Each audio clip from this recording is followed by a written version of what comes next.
Hey guys, welcome back to another What I Eat in a Day video. This is episode number 32 in our series.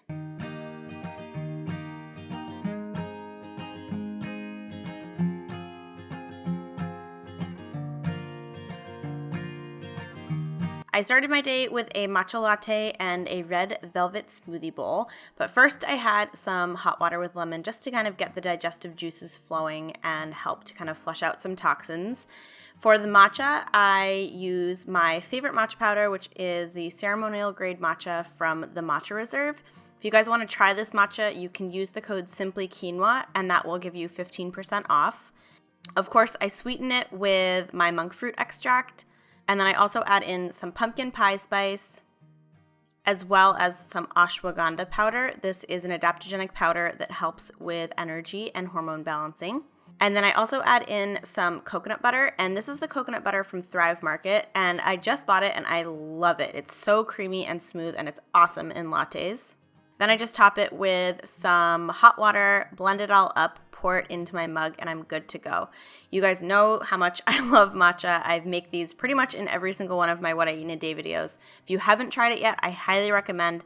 All of the ingredients are linked below. And like I mentioned, if you want to try this particular matcha, you can use the code simplyquinoa at checkout and save 15%. For my red velvet smoothie bowl, we are starting with a base of pumpkin puree, and then I'm also adding in a handful of spinach, my favorite protein powder, which is the grain-free protein from Garden of Life in the chocolate flavor.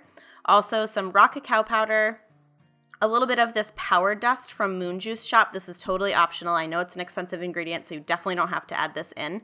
And then I'm topping that with some frozen cauliflower, as well as some frozen raspberries. For the liquid, I'm using some raw coconut water from Harmless Harvest, as well as some aloe juice that I actually got from Thrive Market.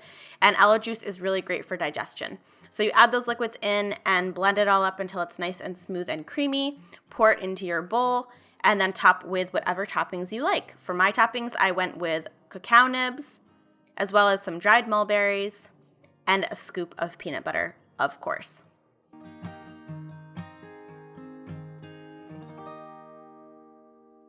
So I had my breakfast kind of late this morning and I wasn't that hungry for lunch, so I decided to make a little daily harvest soup. And the one that I chose was a turmeric and lemongrass soup. And it has a bunch of vegetables in it, some shiitake mushrooms, some lemongrass tamari, and it was so yummy. I'm going to show you how easy they are to make. Basically, you just take off the lid. All of the ingredients are right in the cup there. Then for the soups, you just fill it up with water and then pour it into a saucepan and heat it up for 3 to 5 minutes, basically just letting the ingredients thaw and get warm. Pour it into your bowl and you're done. This soup was so delicious. I absolutely loved it. It was on the lighter side, which I was really happy about, but they have a ton of other options and I'm so excited to try the other flavors. If you guys want to try Daily Harvest for yourself, you can use the code simplyquinoa at checkout and you can get 3 free soups or smoothies. I did a bunch of recipe testing today, so my snacks were actually some holiday cookies that I'm testing out. I tested out some roll-out sugar cookies, which are made from almond flour. I also tested out some cardamom sugar cookies. And then my favorite, which will be coming very soon, are these chewy molasses cookies. They are so yum, and you can see that I definitely was snacking on them.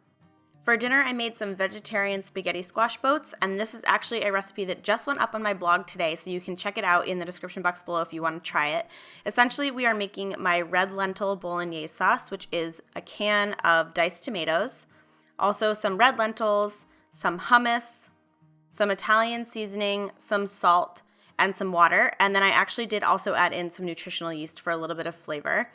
And then you just bring this to a boil and let it simmer for about 10 to 15 minutes until it thickens up. Meanwhile, I roasted the spaghetti squash in a 425 degree oven. I just lay them flesh side down and I leave the seeds intact. I roast them for about 20 minutes until a knife can pierce through easily. And then I flip them over and I scoop out the seeds, and you can see how easy it is for the seeds to come out. I forgot to film the rest of this because I was also shooting photos, but then I filled the scooped out spaghetti squash with the red lentil bolognese, topped it with some vegan cheese, popped it in the broiler for about 3 minutes, and that was it. So you can see these are really beautiful. They are so cozy and comforting. They're a perfect weeknight meal. They take less than 30 minutes to get on the table, and they also make an awesome meal prep. So make sure to head on over to the blog and check out that brand new recipe today. I hope you guys love it. I decided I needed something a little bit sweet after dinner tonight, so I made a mushroom hot chocolate. No, it sounds strange, but I promise it tastes good. Basically, I just use these little hot chocolate packets from a brand called Four Sigmatic. I get this on Thrive Market, and they are mushroom hot chocolates, and they also have mushroom coffees. So they are using medicinal mushrooms in these blends, and they taste so yummy. So basically, I just add the powder into my blender. I like to add a little bit more sweetness, and I use my monk fruit extract.